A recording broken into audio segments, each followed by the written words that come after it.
The human heart produces characteristic sounds that can be heard using a stethoscope during auscultation. These sounds are the result of the closing of valves within the heart during the cardiac cycle. The normal heart sounds are referred to as S1 and S2 and are often described as lub and dub respectively. The cardiac cycle itself consists of systole, the contraction phase, and diastole, the relaxation phase. The timing, location and quality of these heart sounds in relation to the cardiac cycle can help determine whether the heart is functioning normally or whether there is a pathology such as a valve disorder or heart failure. S1 or the first heart sound is produced primarily by the closure of the mitral and tricuspid valves at the beginning of ventricular systole. This sound marks the end of diastole and the beginning of systole.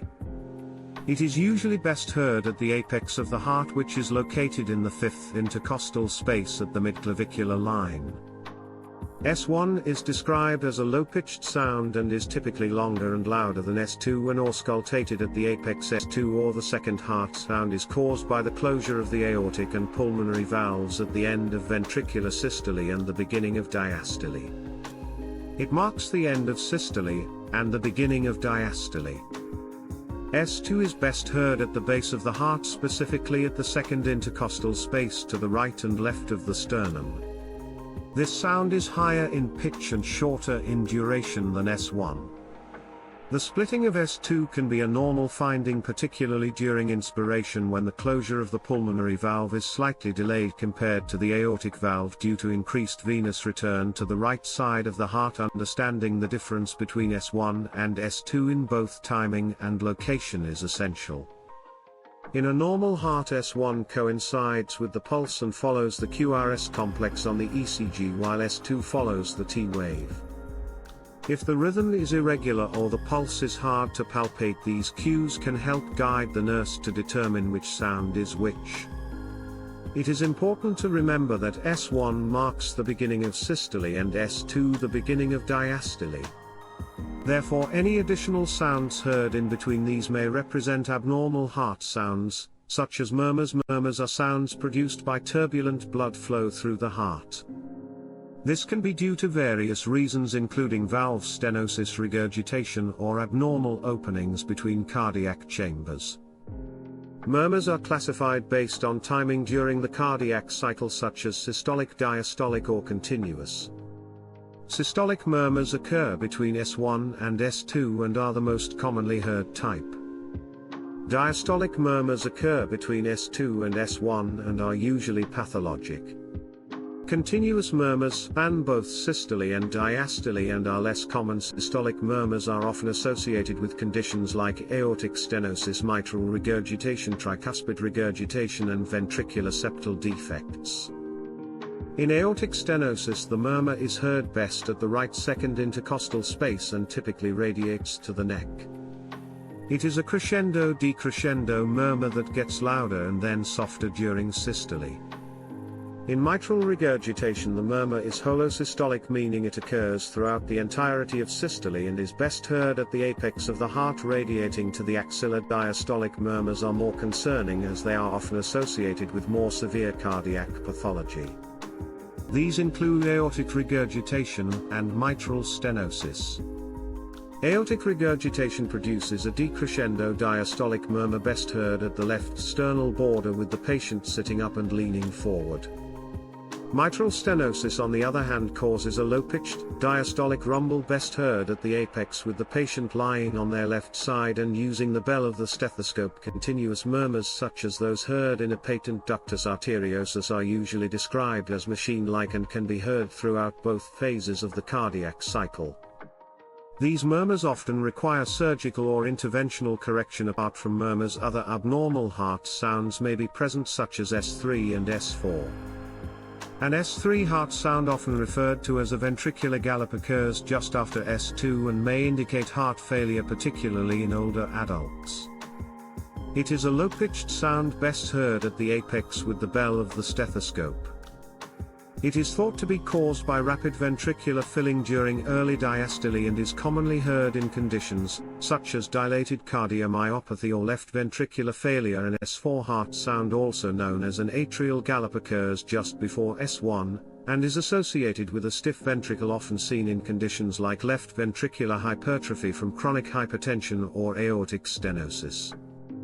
It is also low-pitched and best heard at the apex.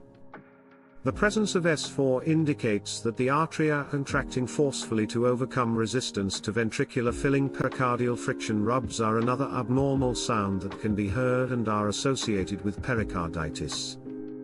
These sounds are high-pitched, scratchy or grating noises heard best at the left lower sternal border when the patient leans forward. They are often triphasic, occurring in systole and both phases of diastole, and may change with the patient's position or with inspiration as nurses. Auscultating heart sounds requires practice, attention to detail and a systematic approach. A quiet environment is essential, as is proper placement of the stethoscope. The diaphragm is best used for high-pitched sounds, such as S1, S2 and most murmurs, while the bell is used for low-pitched sounds like S3, S4 and the murmur of mitral stenosis. Begin your cardiac auscultation by placing the stethoscope at the second intercostal space right sternal border to listen to the aortic area, then move to the second intercostal space left sternal border for the pulmonary area, next move to the left lower sternal border for the tricuspid area, and finally to the apex or fifth intercostal space mid-clavicular line for the mitral area. These are known as the traditional 4-valve areas. While listening to heart sounds, it is helpful to count the rate, rhythm and identify whether the sounds are normal, split, muffled or accompanied by any added sounds such as clicks, rubs or gallops. It is also useful to palpate the radial pulse while auscultating to help distinguish between S1 and S2. Charting should be precise and use consistent language to describe what was heard, where it was best heard and under what conditions. Common terms to use in documentation include grade of murmur ranging from grade 1 very faint to grade 6 very loud with a palpable thrill, timing whether it is systolic, diastolic or continuous, pitch whether it is high, medium or low, configuration crescendo, decrescendo or plateau, and radiation if the murmur can be heard in the neck, back or axilla, for example a systolic murmur at the apex radiating to the axilla with a grade 3 intensity and holosystolic character is suggestive of mitral regurgitation. A harsh systolic murmur in the right upper sternal border radiating to the carotids is classic for aortic stenosis. These descriptive findings are valuable when communicating with medical staff and ensuring appropriate investigations are initiated. Nursing care based on heart auscultation includes more than documentation. It involves escalation for further assessment, such as requesting an ECG, echocardiogram, or medical review.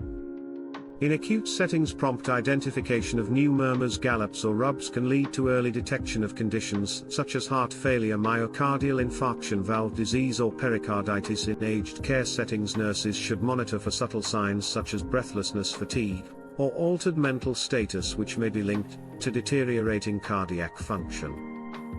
Regular auscultation in residents with known valve disease or heart failure helps detect changes in their baseline and guide decisions around medications, fluid balance or potential hospital transfer. In patients with heart failure, an S3 may be a sign of volume overload and may necessitate adjustments in diuretics or fluid intake. In hypertensive patients, an S4 may signal increased workload on the heart and the need for better blood pressure control. Detection of a new murmur may prompt assessment for infective endocarditis, especially in those with a history of valve replacement, recent dental procedures or signs of infection. Nurses also play a role in educating patients and families. Understanding what murmurs or abnormal heart sounds mean helps alleviate anxiety and supports shared decision-making. Encouraging adherence to medications, such as antihypertensives, anticoagulants or antibiotics in cases of valve disease, can prevent complications. Nurses can also explain the importance of follow-up with cardiologists or attending echocardiography appointments. Heart sound assessment is also an essential part of preoperative and postoperative care. New murmurs post-surgery may suggest complications, such as valvular damage or infective endocarditis, and must be reported promptly.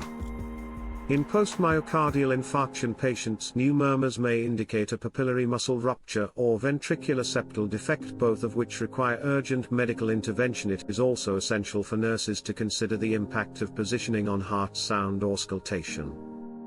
Certain murmurs are heard more clearly with the patient sitting leaning forward or lying on their left side. Breath holding or deep inspiration may also accentuate specific murmurs or sounds. Therefore, being skilled in proper technique and knowing how to adapt positioning is critical for accurate assessment. In summary, interpreting heart sounds including S1, S2 and murmurs is a vital nursing skill that contributes directly to patient safety and care quality. It allows nurses to identify abnormalities, communicate effectively with the healthcare team, and contribute to early diagnosis and intervention.